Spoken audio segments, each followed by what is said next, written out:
All right, Shalom, peace and blessings. Today's lesson is going to be on Revelation, the 12th chapter. So the book of Revelation, as we know, is filled with end time prophecies, but also it gives you accounts of everything else in the scriptures, all, summed together. So you can see the beginning, the middle, and the end.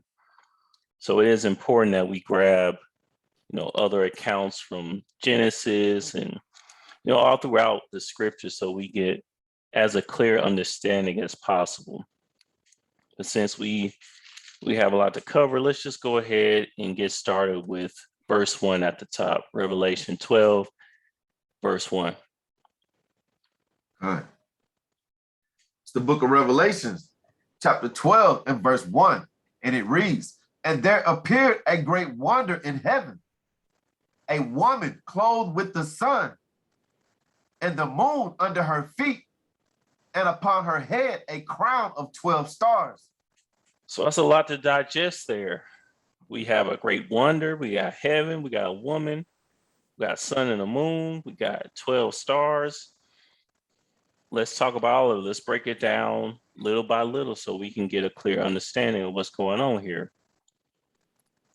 Now, first of all, what I want to say is that when it says there appeared a great wonder in heaven, that heaven is not referring to where the Most High has his throne. Okay, heaven, there's more than one heaven. This is referring to the sky. And what is important to remember anyways about this, either way, this is a vision that John, the Revelator, which wrote the book of Revelation, this is a vision that he's receiving. Okay, so this isn't literal either way, but this, when he saw a great wonder in heaven, he was looking up to the sky. All right, let's get an account of that, just to break down this great wonder in heaven part before we move on. All right, let's start at the top at the book of Matthew, chapter 16. All right. This is the book of Matthew, chapter 16 and verse 1. The Pharisees also with the Sadducees came, and tempting desired him that would show them a sign from heaven. A sign from heaven, okay. He answered and said unto them, when it is evening, ye say, it will be fair weather, for the sky is red. So now you see, it said a sign from heaven, but now they're talking about the sky. You get it? So this is the heaven that they're referring to. Now, it could be that they're referring to the heaven at the highest throne, the most highest throne, which is in heaven, that comes down to descend into the heaven being the sky, but that is one of the heavens, the sky. You see, that's what they start referring to there, a sign coming from the sky. That's pretty much all I want to get there. Is more in verse 3, but we got the point. I just want everyone to understand that that's not referring to the Most High throne. Now let's move on. A woman clothed with the sun and the moon. First, who is this woman? Look like they already know. Let's get it though. In Jeremiah chapter 6 and verse 2. All right. This is the book of Jeremiah, chapter 6 and verse 2. And it reads, I have likened the daughter of Zion to a comely and delicate woman. Okay, so we could grab, 10 more scriptures probably about how Israel is likened to a comely and delicate woman. But the point has already been made. This woman that Revelations 12 and 1 is referring to Israel. It's referring to the Israelites, the seed of Abraham, Isaac, and Jacob. All right, it's very plain. Now it says that this woman is clothed with the sun and the moon under her feet. That could be confusing at first, but it's actually very simple.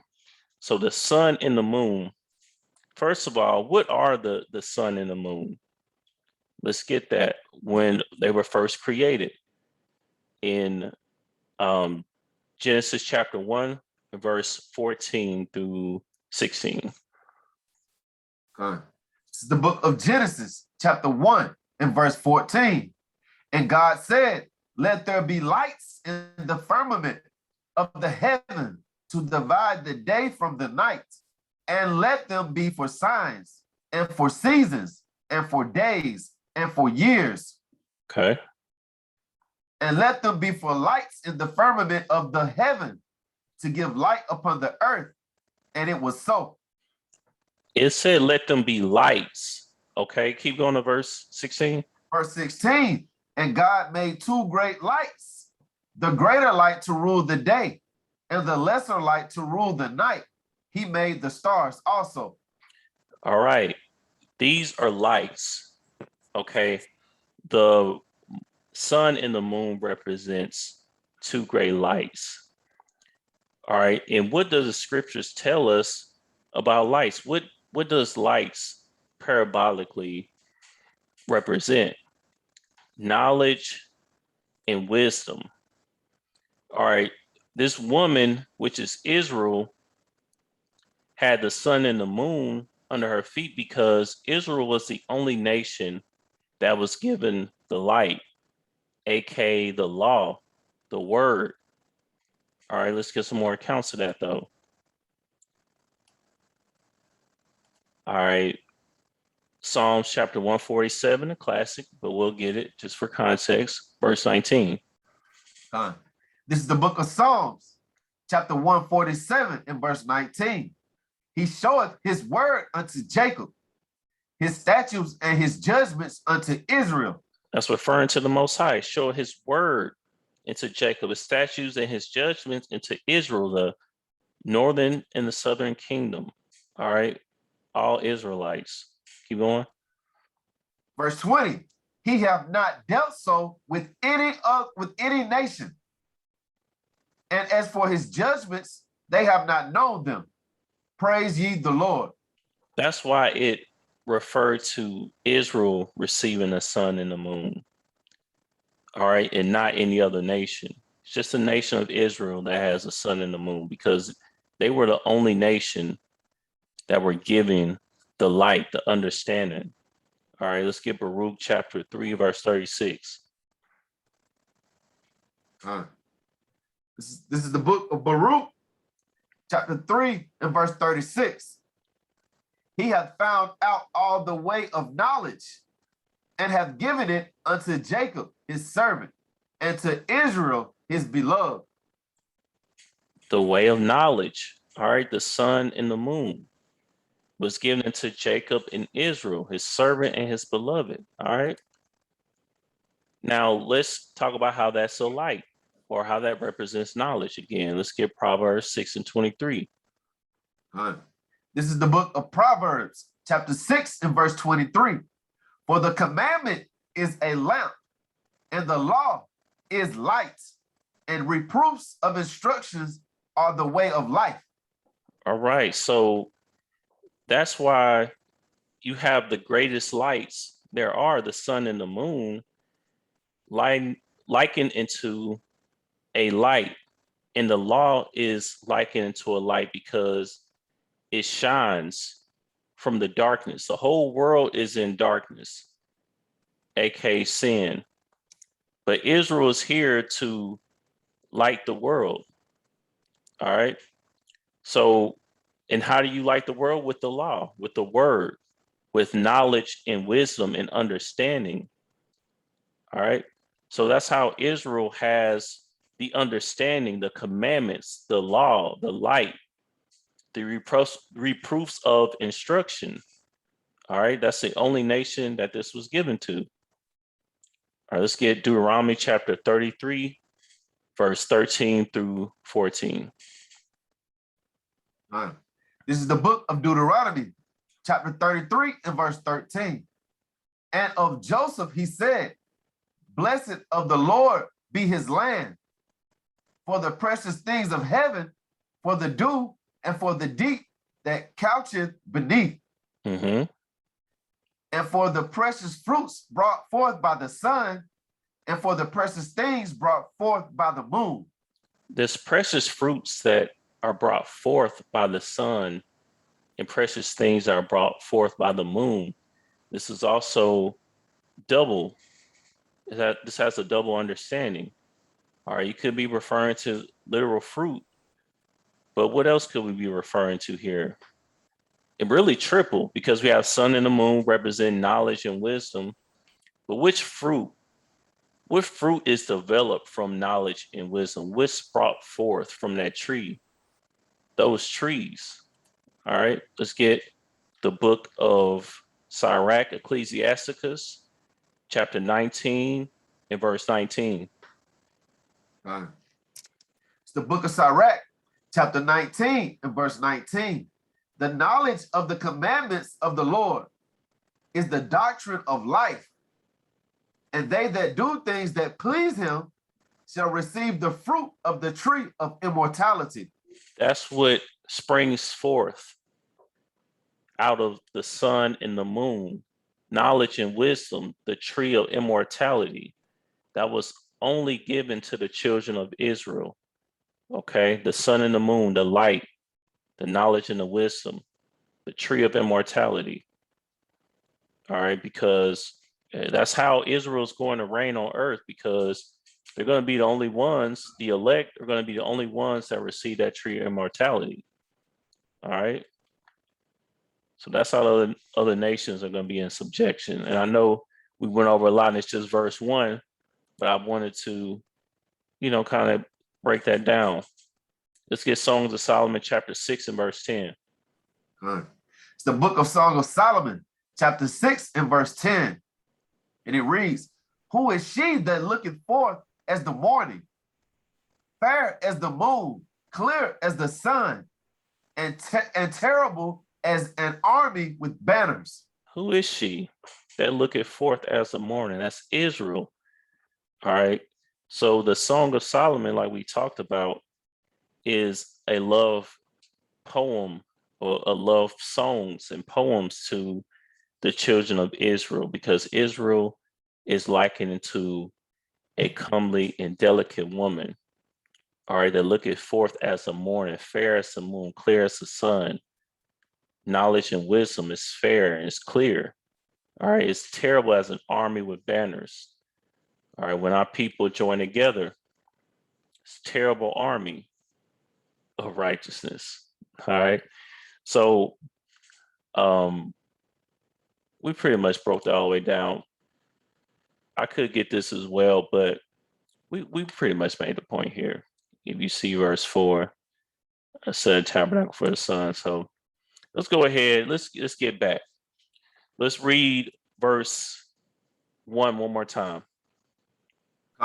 It's the book of Revelations, chapter 12 and verse 1. And there appeared a great wonder in heaven, a woman clothed with the sun and the moon under her feet, and upon her head a crown of 12 stars.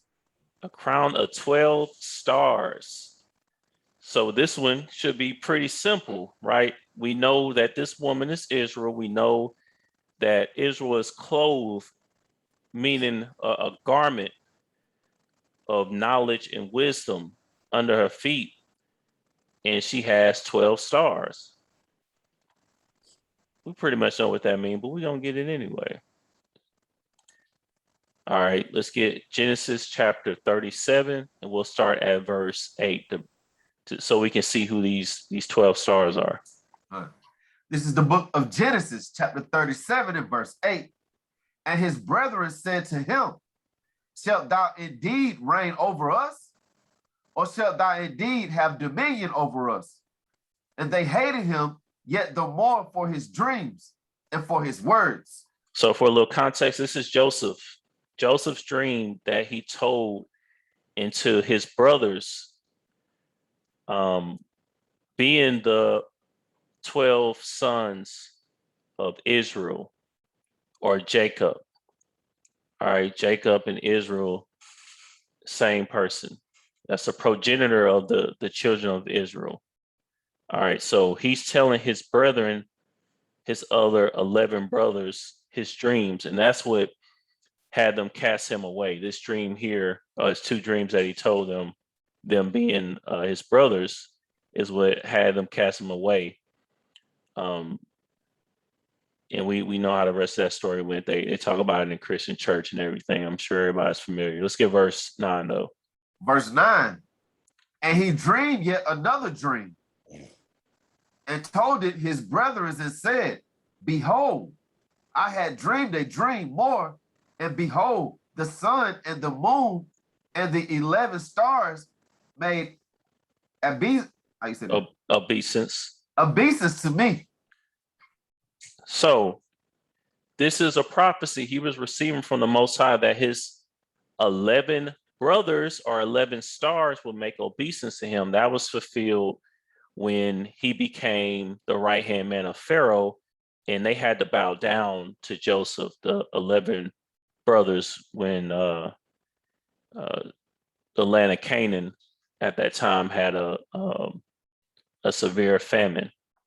And we know that story, but the point here for Revelation 12 is the 11 stars.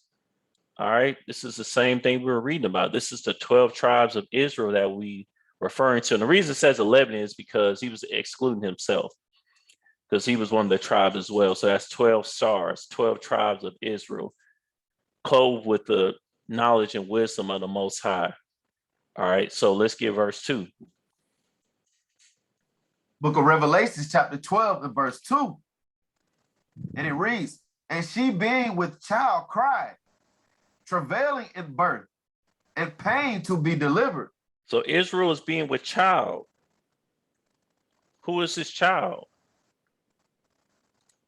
Let's get Isaiah 9 and 6. It's the book of Isaiah, chapter 9 and verse 6. For unto us a child is born, unto us a son is given, and the government shall be upon his shoulders, and his name shall be called Wonderful, Counselor, the Mighty God, the Everlasting Father, the Prince of Peace. All right, so who is this referring to? Yahushua. It's referring to Christ. This is the child, the man-child that was born into the children of Israel to be a savior. All right, so that's the child. Now, being with child, cried, travailing in birth, and pain to be delivered. Pain to be delivered. Why is that? We have to take in account of the time frame that this was being written.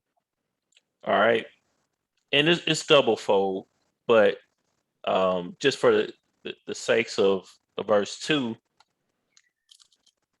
this was written right around the time that the Romans still had us in captivity, which again, that's double fold because we're in a Roman captivity right now.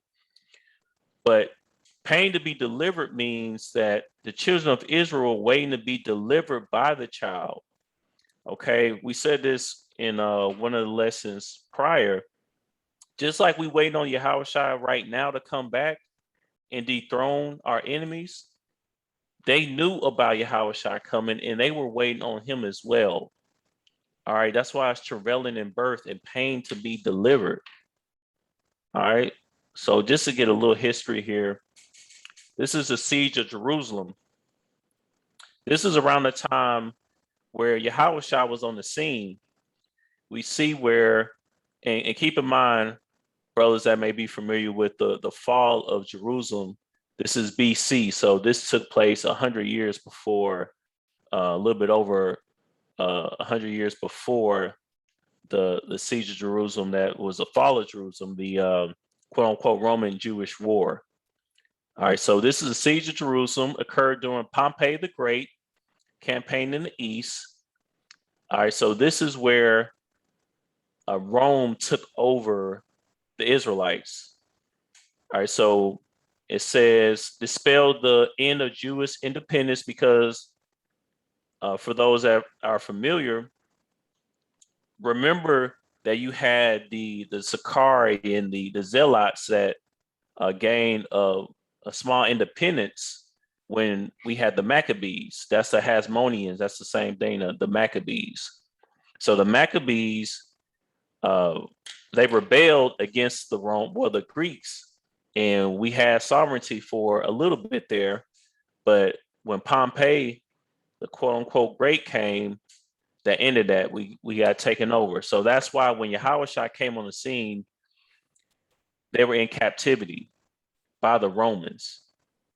All right. So Herod the Great, quote unquote, and all of them, those were Romans that had us in captivity. All right. So in the Jewish independence and the incorporation of Judea as a client kingdom of the Roman Republic, because and you notice that it's in the quote unquote New Testament, you don't see Judah, you see Judea. That was the name that was given to that land because it became a part of the Roman Republic. It was basically owned by Rome. Judea was, and all the land. We see client kingdom. That's pretty much, we see vassal state. That's pretty much the state we're in right now, where you have different celebrities and things of that nature where they act like they are for us, but they're really employed by the so-called white man. You got the different leaders, Messi, Jesse Jackson, all these cats that act like they have our best interests in heart, but they're getting paid by the so-called white man, so they compromise. You know, that's the same way that the same state that Judea was in. All right, that's why you had Roman leaders over, and then you had different governors and things of that nature that was, being paid by the so-called white man or the Romans. All right. So hopefully that makes sense. I don't know if I went a little too far off, or hopefully that made sense. Did that make sense to everybody? Okay. All right. So point is, that's why Israel from verse 1 is travailing in birth and pain to be delivered. All right. Because we're waiting on the Savior, the Hamashiach, Christ, to come and deliver us from the Romans. Because really, when you read the prophecies about Yahweh coming back to destroy, all those that are wicked on earth, they thought that was going to happen at that time period. They didn't understand that he was coming to bring that establishment first, and then he's coming back, in these latter days. Of course, they didn't know that at that point. All right, let's get verse 3 now. Good. It's the book of Revelations, chapter 12 and verse 3. And it reads, "And there appeared another wonder in heaven, and behold, a great red dragon, having 7 heads and 10 horns, and 7 crowns upon his heads." All right, so we've seen the word dragon in the scriptures, and that may come to a surprise. You're like, wow, what is a great red dragon? What's going on here? It's just symbolic. Okay, we remember that the word beast is used for nations of people. All right, so this is just a beast, but who is this beast? It says the red dragon, Satan, here in Blue Letter Bible. Is it just Satan, or is this referring to a specific people? Yeah, it's referring to the Romans at that point and that are here now. That's who this is referring to, but let's get it. Why does it say a red dragon? The Bible is being specific for a reason. All right. So let's get, also really quick, surely oppression maketh a wise man mad, and a gift destroyeth the heart. That's why you be, pain to be delivered, travailing in birth. Because you oppress, you in captivity, just like we are right now.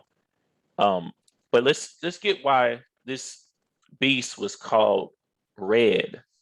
Why would this beast be referred to as red? Let's get in Genesis chapter 25, and let's start at verse 23.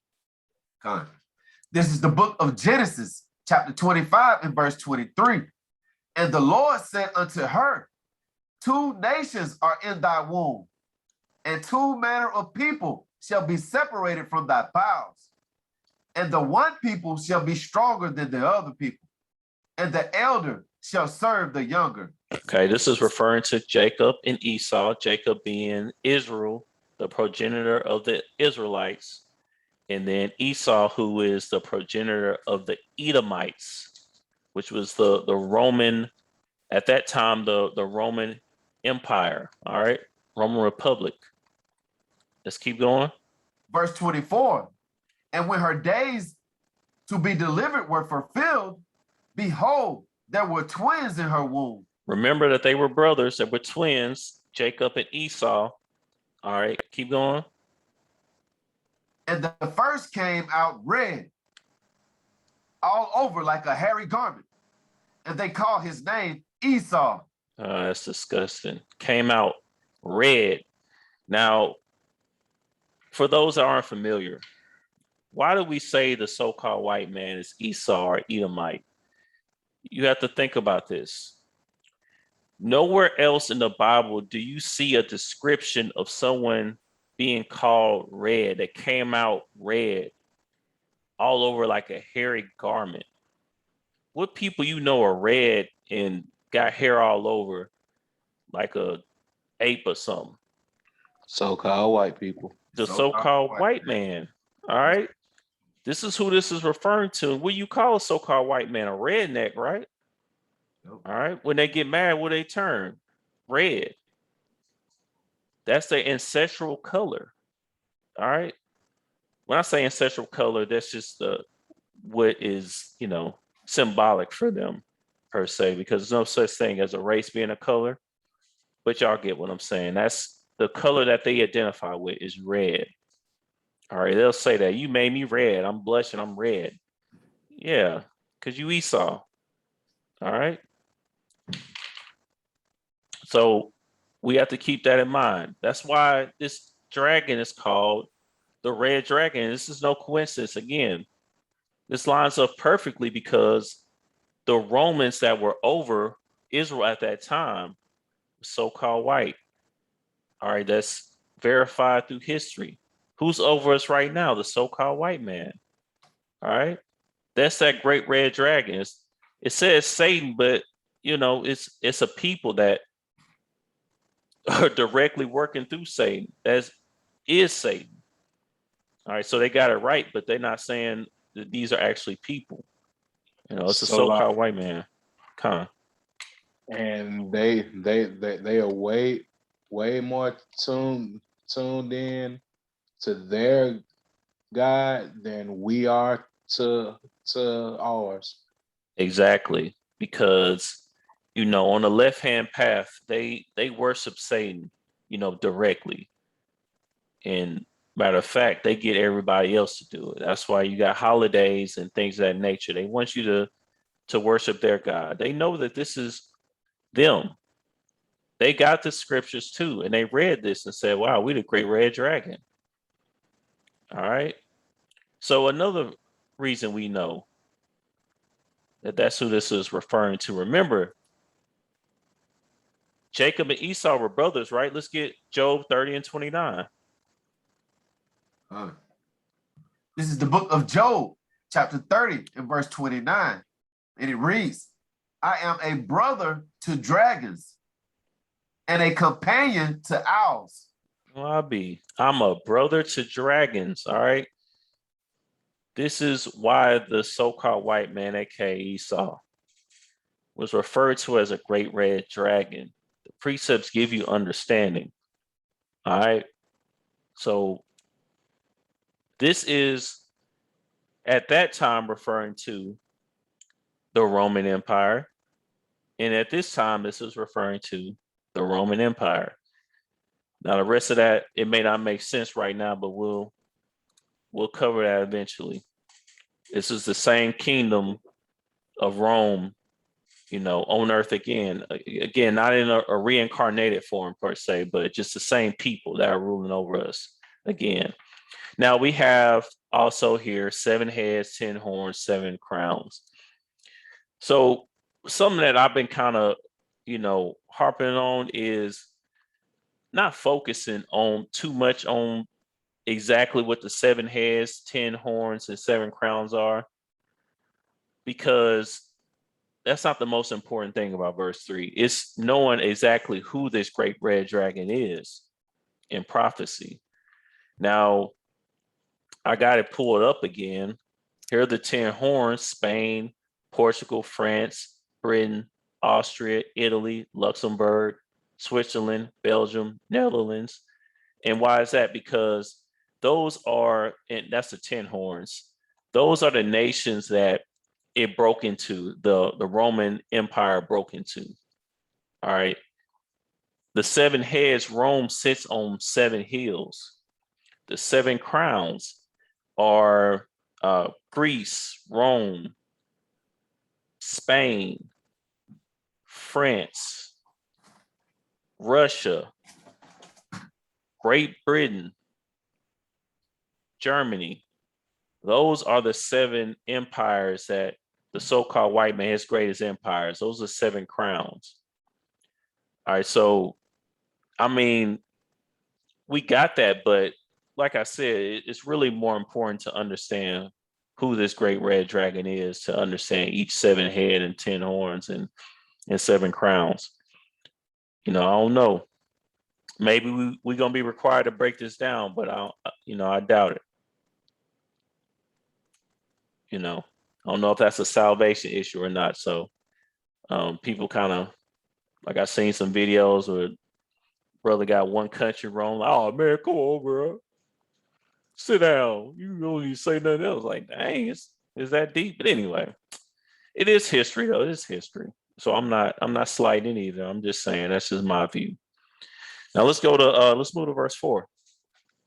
And by the way, before you begin, brother, do brothers need me to say the 7 crowns or 10 horns or 7 heads again or anything? Wow. Okay. You said them. You covered it. We recorded, so we should be able to go back and get it. All right, Con. All right, let's go to verse 4. All right. This is the book of Revelations, chapter 12 and verse 4. And it reads, and his tail drew the 3rd part of the stars of heaven and did cast them to the earth. And the dragon stood before the woman, which was ready to be delivered, for to devour her child as soon as it was born. It's another heavy verse here. It has a lot going on. So his tail of that great red dragon drew the 3rd part of the stars of heaven. Now remember, the stars of heaven is the 12 tribes of Israel. Those 12 different sons of Jacob that now make up the Israelites. All right. So what's a 3rd part? A 3rd part of 12 is 3. All right. So 3 tribes. What's that? It's the southern kingdom. All right. So in the southern kingdom, you have the tribe of Judah, Benjamin, and Levi. That's the 3rd part of the stars of heaven, because when Yahushua was on the scene, or Christ, when he was on the scene, he was mainly dealing with the southern kingdom, like we read in Judea. That's where the southern kingdom, where those Israelites lived, in those tribes, and those 3 tribes. All right, Judah, Benjamin, and Levi. And let's get some proof on that those 3 tribes are the southern kingdom in the 3rd part. All right, let's get 1 Kings chapter 12, and we'll start at verse 23. This is the book of 1 Kings chapter 12 and verse 23. Speak unto Rehoboam, the son of Solomon, king of Judah, and unto the house of Judah and Benjamin, and to the remnant of the people, saying. Okay, so you see that Judah and Benjamin were lumped together because they were part of the southern kingdom. Now we know there's much history to be said here about the split of the northern and southern kingdom. Really, I mean, that could be a whole separate lesson because there's just so much that we can cover there. But the main point I wanted us to see here is that Judah and Benjamin was lumped together, and you also had Levi. We got that as well. Let's get straight to the point in Ezra, the first chapter, because I believe that describes it the best. Let's get Ezra chapter 1 and verse 4. This is the book of Ezra, chapter 1 and verse 4. And whosoever remaineth in any place where he sojourneth, let the men of his place help him with silver and with gold and with goods and with beasts, beside the free will offering for the house of God that is in Jerusalem. All right, keep going. Then rose up the chief of the fathers of Judah and Benjamin, and the priests and the Levites, with all them whose spirit God had raised, to go up to build the house of the Lord, which is in Jerusalem. All right, so you see Judah, Benjamin, and Levi. All right, and this is, a little context. This is a lot we can get into too, but this is basically Israel coming out of captivity, the Babylonian captivity,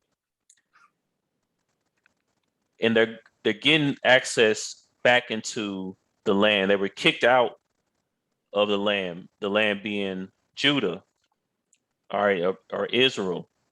They were kicked out of the land. They were about to go back in there because Cyrus the king granted them access to that land that they were kicked out of. Now, you notice that it's only Judah, Benjamin, Levi that was mentioned, and that's because that's the southern kingdom. The northern kingdom never made their way back into the land. All right. So that's why you have in the New Testament those tribes or those people being called Gentiles, because they were kicked out and they went into their own lands and had their own practices.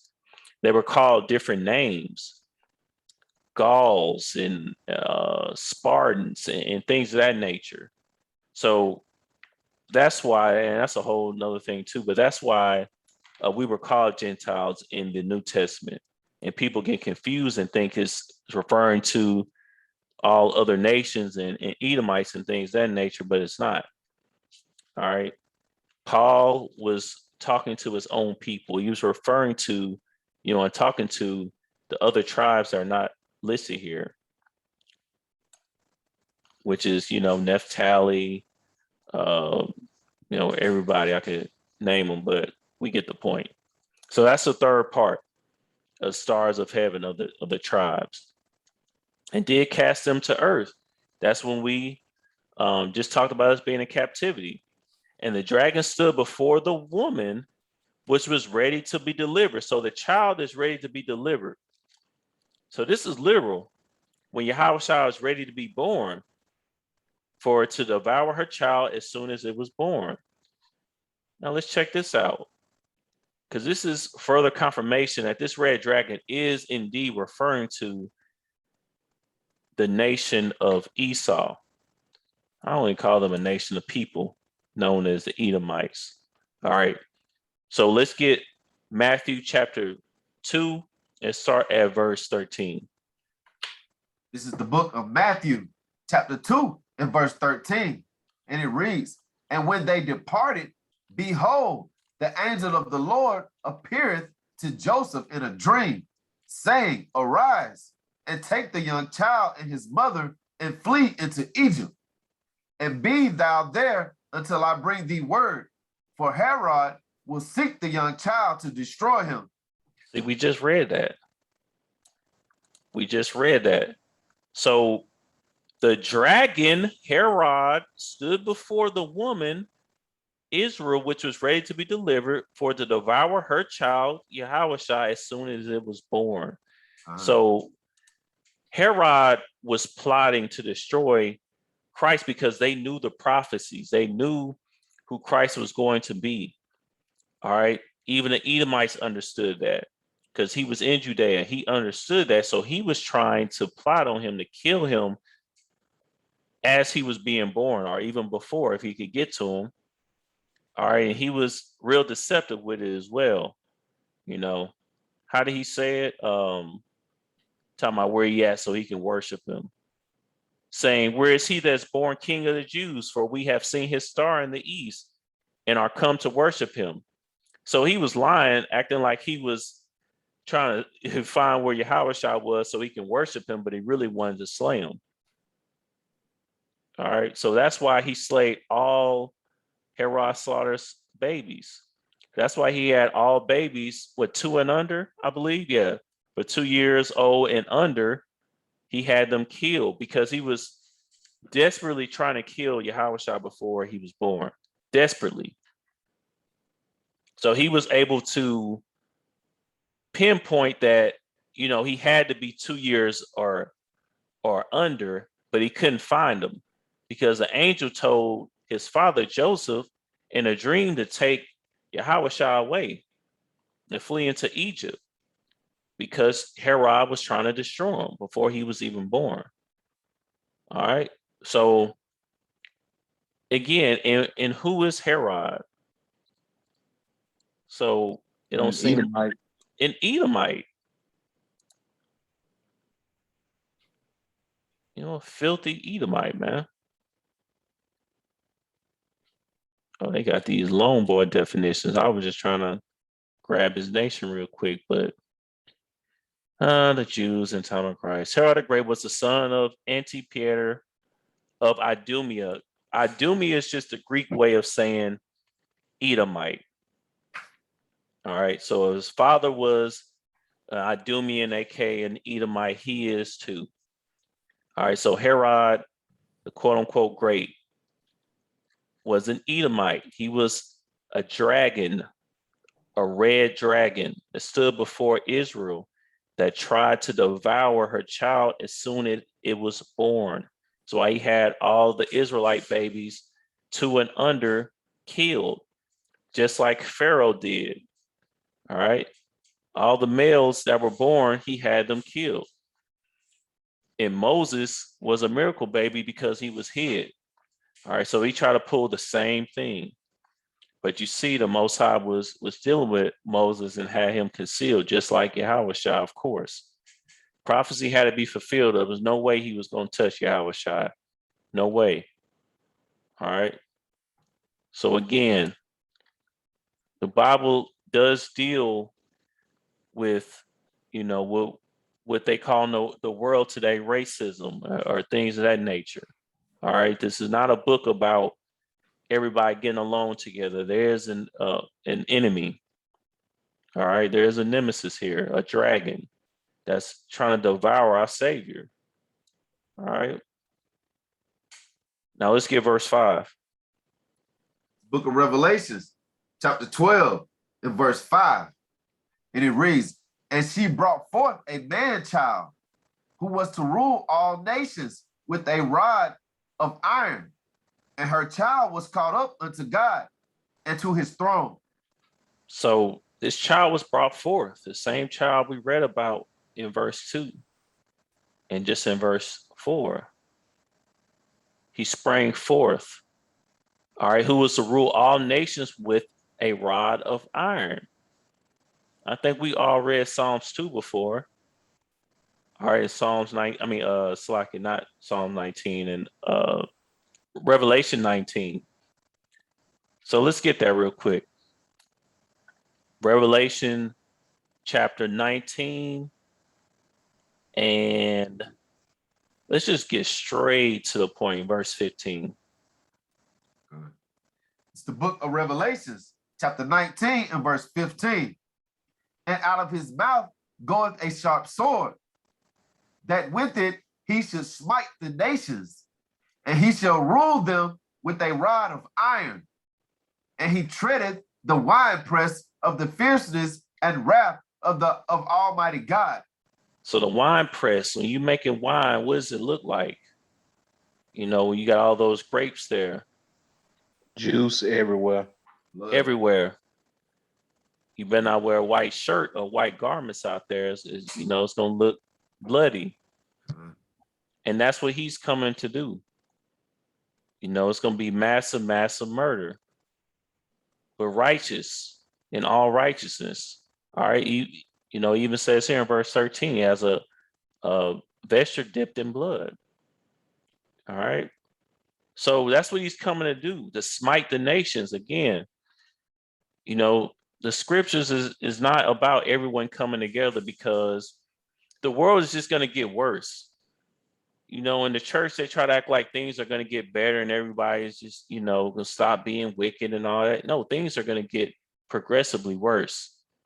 The world's going to wax colder and colder as times go, pursuant to 2nd Ezra chapter 14. All right, so he's coming to smite the nations, ruling with a rod of iron. We just read that. All right. Rule all nations with the rod of iron. This is Yahushua. All right, his child was caught up into God, into his throne. That's referring to when he came on earth and he was delivered back up with a chariot. All right, so just to grab it real quick, we all know it, but Luke 24:51. It's the book of Luke, chapter 24 and verse 51. And it reads, and it came to pass, while he blessed them, he was parted from them and carried up into heaven. He was carried up into heaven. So that's what that's referring to. All right. He was caught up into God, into his throne. So again, there is a nation that is directly against the children of Israel. And why would Israel be, singled out like this? Well, the whole book is about Israel. All right, that's why this is the main focal point. So, Christ is an Israelite from the tribe of Judah, which they don't talk about in the Christian church as well. It's like he was just, tribeless or something. All right, let's get verse 6 then. The book of Revelations, chapter 12 and verse 6. And it reads, and the woman fled into the wilderness, where she hath a place prepared of God, that they should feed her there 1,260 days. All right, so the woman, which is Israel, right, fled into the wilderness, where she hath a place prepared of God, that they should feed her there 1,260 days. All right, so the woman fled into the wilderness. Now we're getting into the other siege, the fall of Jerusalem, the quote unquote Roman and Jewish war. Now let's grab that in a very famous book here, From Babylon to Timbuktu, a history of ancient Black races, including the Black Hebrews, written by Rudolph R. Windsor, which he was able to substantiate a lot of facts here that the so-called Black man and woman are really the Israelites of the Bible. They don't hand these out at school or nothing, but this is real history here. Now let's go to page 84. I believe it's page 84. Let's see what we have here. All right, I want you to start reading right here in the year. Let me zoom in a little bit here. Okay. In the year 65 BC. All right. In the year 65 BC, the Roman armies under General Pompey captured Jerusalem. We talked about that. So that's when Pompey had Israel under captivity. And this was before Christ came on the scene. So we were already in captivity. That's why the people were mourning so much when Christ came. Also at that time, we going on by 80 years or so, you had people that just pretty much accepted it. And they that's why they were mad Yahushua was coming, because they wanted to stay under captivity, really. So I'll keep going. In 70 AD, General Vespasian and his son Titus put an end to the Jewish state with Okay. great slaughter. With great slaughter. So this is what they call the Roman Jewish War, which strangely enough, they didn't talk about it in school that much either. This is a major war. This is a major event in history, but they didn't talk about it that much because they knew that these Jews here, the Jewish state, was not referring to the people that call themselves Jewish today. All right, it's referring to the Israelites. I don't like saying the term real Israelites because I mean Israelites are Israel, but who is the real identity of Israel? Okay, so that's why they didn't talk about it. But keep going. During the period of the military governors of Palestine, many outrageous and atrocities were committed against the residue of the people. Okay, keep going. During the period from Pompey to Julius, it has been estimated that over 1 million Jews fled into Africa, fleeing from Roman persecution and slavery. So if you're wondering how our people got to Africa, where we were then, at least a good portion of our people were in Africa, and then from there deported into America, this is how it began.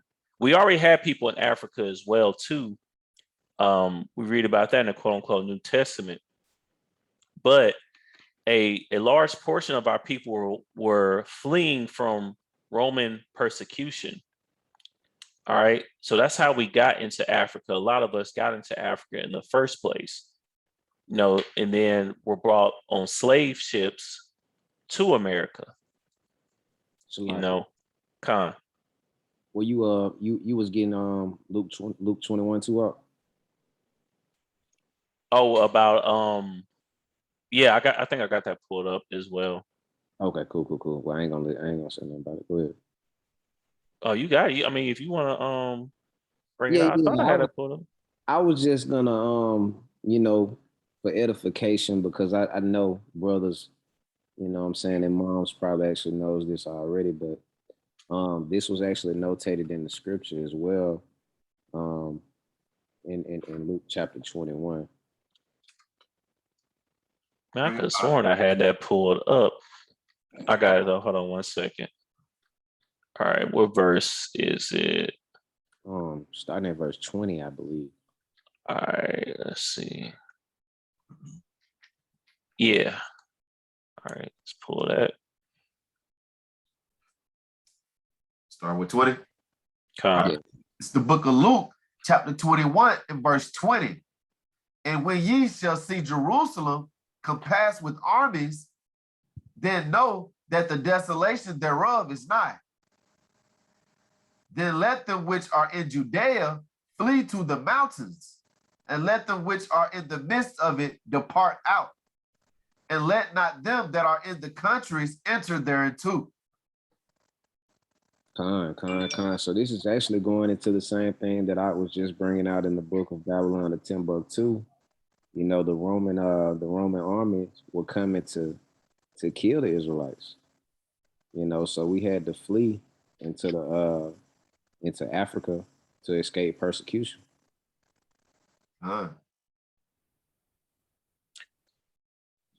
So that's how a lot of us got there. And if you think about Africa now, there's so many different nations there.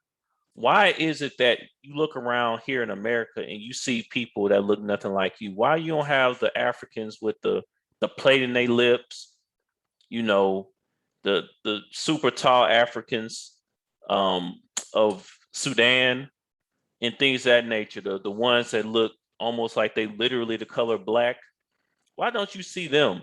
Or why do we even label them as Africans and not just our people? Because there's a distinction there. When we were deported from Africa, there was a specific type of people that were deported, the same people. It was the They were the Israelites. All right. That was our people, but only us. They didn't bring the other African nations of people there. All right. They're being here in America. All right. So we see that in Deuteronomy chapter 28:64, like it says here, but also chiefly in verse 68. So that's what Revelation 12 is in reference to. All right, in that last sentence here, the slave markets were full of Black Jewish slaves. All right, and it was some very dark times for our people. When you read about in the scriptures where we had the curse, that we didn't keep the commandments, that we would have to eat our own kids and things of that nature, all that happened around this time. All right, and other sieges as well, but that's what happened. All right, and one may wonder, why did this great grief befall our people? It's because of something that, it's crazy. It's something that should be very simple, but our people were trying to rebel against the Most High's initial judgment of us. So it's in the book of Romans. Is it Romans 12 where it says we're supposed to be subject to higher powers? Is it Romans 12? Subject to higher powers. It's Romans 13:1.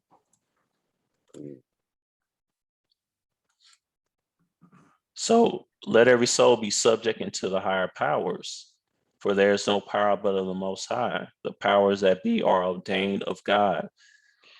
So when you're in captivity and the Most High puts that judgment on us, you can't end it yourself.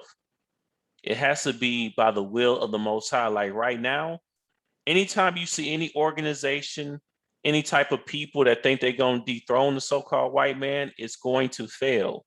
This kingdom is not going to fall until Yahushua comes back and says so, until the Most High say it's time. That's why the scriptures give us detail of the last days. You cannot beat prophecy. You dang sure can't beat Yahushua and even more the Most High. So whatever his judgment is, it stands supreme. But what we had was, like I was talking about earlier, the Sakari and the Zealots, we had different groups of rebels that was, they were tired of being in captivity, and they were fighting the Romans and trying to end captivity on their own. I believe it's even accounted in this book where I read it, we had food stored for these type of sieges and things of that nature, and they burnt all of our food, all of our supplies, just so they can get the people kind of riled up to go fight the Romans, which is, just a little wicked, not a little wicked, it is wicked. They had good intentions. I see what they were trying to do because the Maccabees did it. But at the end, we're really supposed to be waiting judgment. The Most High was going to end that Roman captivity when he said it was time. But the Sakari and the Zealots, they weren't having it. Which, we know there's a camp named Sakari, which the more I learn about the history of Sakari, that's just kind of interesting to use them, but I get the idea of it per se. But anyway, that's what we had here. She brought forth the man-child Yahushua, who was to rule all nations with a rod of iron. This is not a rod of iron. This is not going to be a happy-go-lucky rulership where everybody's equal. You don't rule somebody with a rod of iron and everything's all equal with everybody. Israel will be on top. If you don't like it, then you get that iron. and her child was caught up into the Most High, into his throne. And in the woman, Israel had to flee into the wilderness being Africa. Okay. Where she hath a place prepared of the Most High, that they should feed her there 1,260 days. Dang, we've been going in. I didn't even realize it was about time at first there. Okay. All right. So we'll get a little bit more on this and then we'll pick up.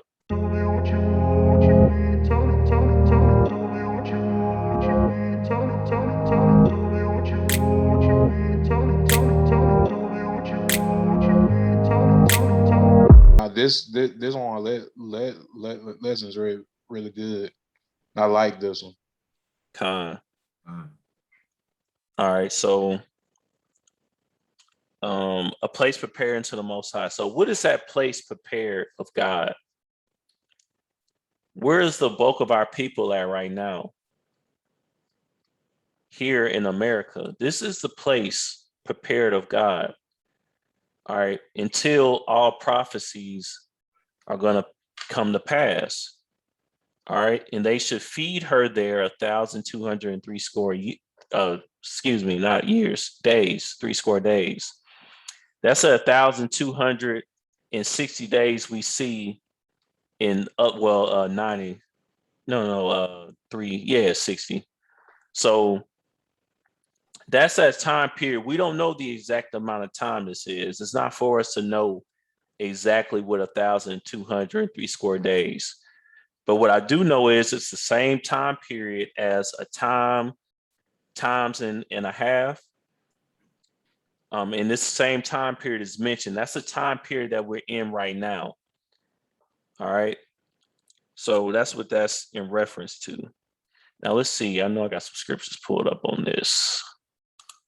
We had Acts 1. This also where Yahushua was beamed up.